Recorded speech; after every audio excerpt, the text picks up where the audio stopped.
all the reports I've been hearing out of the White House is the president is running around screaming at television sets. He's increasingly isolated. He's basically wanting to fire everybody. But Kushner, who is also now shooting at all the staff members, who was behind the firing of Director Comey, reportedly. So now Kushner and Trump are aligned against everybody else, blaming everybody else for the firing of Comey when it was Trump that fired Comey, and Kushner who supported firing Comey. He's even at his club, reports at his club that he's going off, detached, almost detached from reality. And then you have the ambassador of the United Nations calling him the CEO of the country, fundamentally ignorant of our constitutional republic and the Constitution, the system that's been put in place. And Rex Tillerson cowering like he's a caddy, saying he's, quote, devoted to the president, cowering like a poor, pathetic, I can't say caddy because most caddies, like, will talk back to you. Perhaps ballet is the word you're looking for. I don't know what word I'm looking for, but it's sad and pathetic that the Secretary of State feels like he has to say that he's, quote, devoted to a president who is, again, shredding democratic norms. We need to get to every Clapper. Day.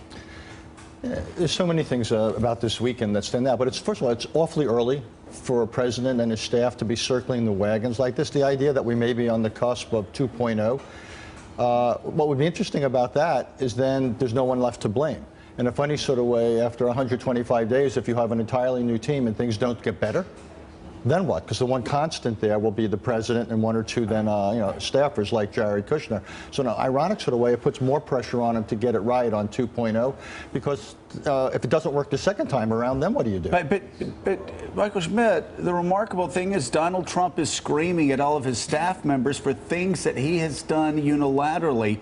I forget exactly who wrote this. Maybe it was in the Times or the Post, but it's like a pilot that decides to turn towards turbulence and then blames the crew for the for passengers being bumped around. What I found fascinating, again, profoundly ignorant by the President of the United States. Again, none of these people actually have any understanding of how this constitutional republic works. The President saying he would have no problem ordering a loyalty oath from an FBI director. That is the talk of an autocrat. And what are you hearing? Did he do that?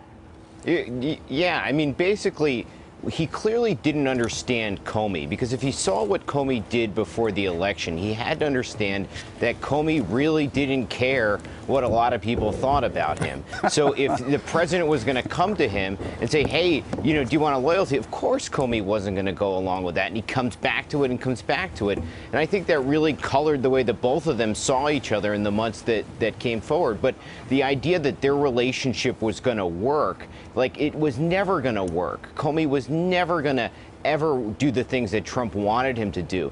But the thing that I don't understand is that why does Trump fire Comey in the fashion that he did? If there's nothing to hide on the Russia investigation, all this does is just ratchet up the pressure and attention and raise questions. Why did he do this? And especially in the fashion that he did. He did it because he knew that he was going to expand the investigation, and he figured to take the hit, as bad as that hit was going to be, than have this independent actor in there. He's trying to get elected Republican officials in to replace him at the FBI. An idea so preposterous that even Lindsey Graham said no. Yeah, I mean, you've got the. We've seen on various issues with Trump in the past. You can say various things about how he makes decisions and sometimes is impetuous, but on things like his tax returns, for instance, he clearly, over the course of a year, made a highly rational calculation. The political pain that I will suffer in not releasing my tax returns is obviously less than the pain I would suffer if I released them, right? Because there's bad stuff in them, right? Same thing here. It's the same thing that's going on here. He's taking a lot of incoming now, and I think whatever people say about him being detached from reality, he recognizes that he knew he was going to take a lot of heat for this, but he clearly has decided that the heat he's taking now is less than what would happen if there's a full-bore independent investigation with James Comey asking for more resources, asking for more prosecutors, trying to get to the bottom of what this Russia connection is. And that's the one place where I think we can't dismiss Trump as being wholly irrational. He's making calculated decisions right now. I don't think that, I agree with John, I don't think that was an irrational decision. Everybody all weekends, why did he do it? What? He knew, he said he did it because he understood that Comey was onto something. I'm not going to blow the end of billions for anybody, but I will just say one of the last scenes, Axelrod talks about pulling a string. Right. Well, guess what? The FBI has started pulling that string. And Trump's helped them. And they're still pulling that string. By running his mouth. And where it leads is not just an election issue. It is a criminal issue, and Trump knows that. I'm not sure. I would say that there was some evidence that it was a miscalculation, because you recall when the firing came out, they had press releases kind of ready to go with quotes from Democrats saying how bad Comey was. You know, as if that would be this big pivotal thing. But they clearly misunderstood. Oh, I know. I'm just saying it wasn't like it was calculated. Well, let's also be clear. We're not trying to say that it was not a miscalculation. And it's not to say that they obviously misread Democrats in Congress. I'm just trying to make the point that I think that Trump the reason he did this was not because he's out of his mind. He did this because, as you say, Joe, I think he recognized, he looked over at the FBI and said, this guy, James Comey, who came to the White House, I asked him, if we believe this story, I asked him for his loyalty. He wouldn't give me his loyalty. Now he's investigating me, has been since last July.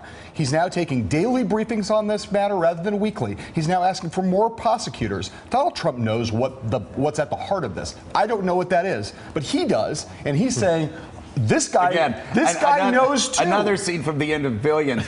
I know what that string is, and I'm going to pull on that string. I don't know what that string is. He says, I don't know. I don't know what it is, but I'm going to find out what it is. For the people who've seen Billions, I don't mean to get into it, but there is this final scene where he says, I don't know what the string is, but you do. Right. And I'm going to find it. Well, here's the rub. With the FBI, they've already found the string, and they're pulling on it. Based on my contacts inside the FBI, and they're starting to tug on that string. And they're going to keep tugging. And they're going to keep going. And it's accelerated because of the way he fired Comey. He knows it. Picture, though, there's a lot of damage being done to our country. No, there is, and the FBI is on to it. But so many of these comments that strike me and what you were getting at is... Nobody's saying it's going to be okay, Mika. Okay. Okay. In fact, this is a constitutional crisis, which is why we said this is a constitutional crisis. We are a country at the end of the day of distributed power. You have separate institutions and you have separate independent power bases in the government and outside the government. That's what checks and balances are about. And what you sense is an administration that viscerally